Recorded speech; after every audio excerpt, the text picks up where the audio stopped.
I always joke that you shouldn't be outdoorsy if you don't know how to dress for being outdoorsy. Just before I left Ottawa, I bought this raincoat thinking I'm going to the south. I'm not going to need a heavy duty raincoat. It goes down to my knees. Holy cow, today I needed a heavy duty raincoat. So I'm off to the visitor center in Hot Springs because I kind of floated away from my existing campsite, and Buddy's still in his bed, in his harness. He's like, I'm not participating in this day. The clouds are starting to part and this afternoon is going to be much better. So in the meantime, I had a great meeting with the Canadian Tulip Festival folks, and this afternoon going to do another meeting with my national not-for-profit, but I haven't seen this much rain in a very long time. So anyway, you gotta just laugh about it. I mean, there's no way around it. Oh, buddy. He's like, I'm not laughing. I'm really not laughing.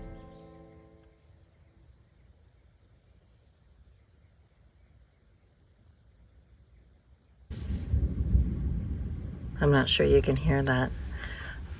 Thunder. This is the first time since I left Ottawa 2 months ago. Well, I left my home 2 months ago. I didn't leave Ottawa because Buddy had his emergency surgery. That the weather has been problematic. I'm glad I'm not in my tent tonight. This morning, I came out of the shower room this morning at 6. It was still dark. It's still dark now. It's 7. It's pitch black. And I almost ran into a deer. It was wild. I startled her. She startled me. And then she was sort of slipping on the wet pavement, trying to get her feet under her. So I have a couple meetings today. But I plan to spend, this is supposed to clear up about 10, and I have to be out of here at 11 anyway. And I plan to spend the day in Hot Springs National Park. I didn't stop in Memphis. I didn't stop in Little Rock. Got some advice from some people at the Walmart that was just not a good idea for me. And I'm now in Hot Springs. Beautiful part of the world, and I'm going to go into town and spend today exploring it. And then for the first time tonight, first time ever, I'm going to seek out a campsite on public land. Bureau of Land Management is what they call it here in the United States. We would call it Crown Land in Canada, and I'm going to, the weather's supposed to be much nicer. I am going to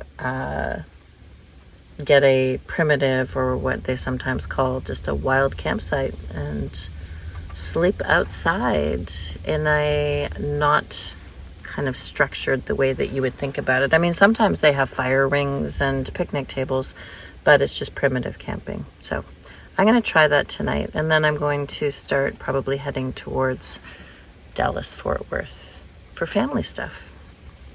Okay. So if you know me, you know I'm a little bit nosy.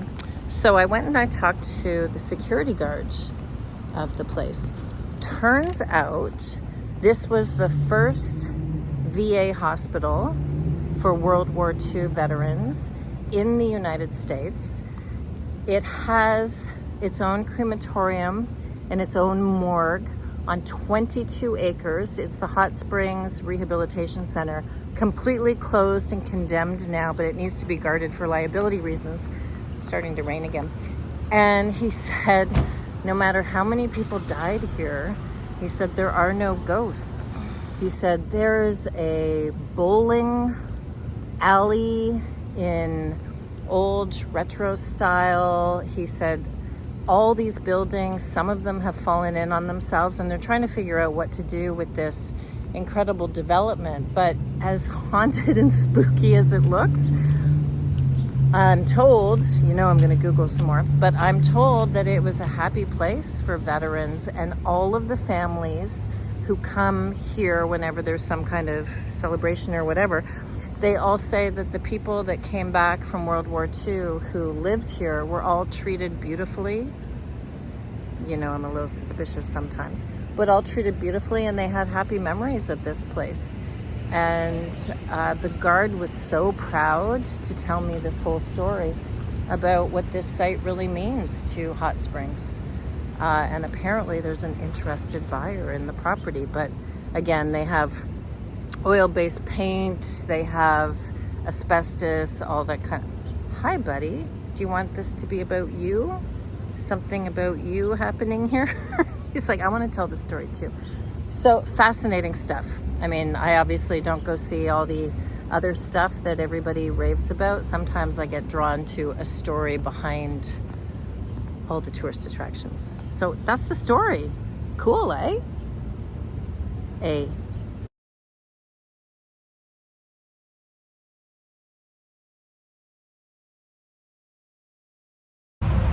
Good morning.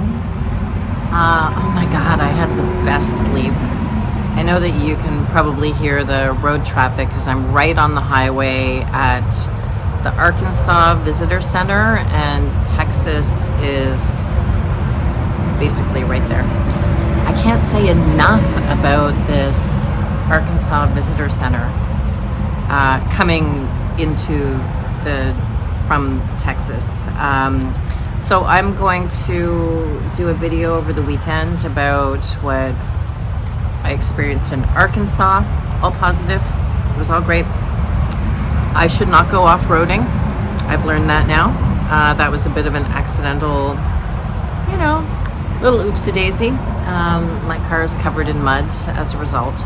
And then I'm going to take a couple days off because I am going to Dallas to meet a family member that I haven't seen in, I believe, 50 years. And I know all families are complicated.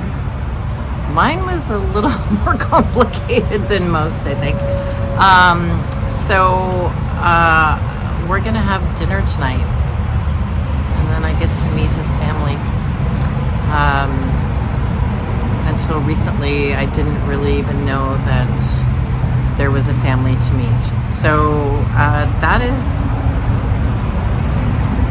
a fascinating development, and I'm really excited about it. But at this Arkansas Visitor Center, it was amazing, the services that they have here. I mean, I just slept like a baby all night. There's dog trails. I'm under a pagoda right now. I'll put some pictures of what that looks like in here.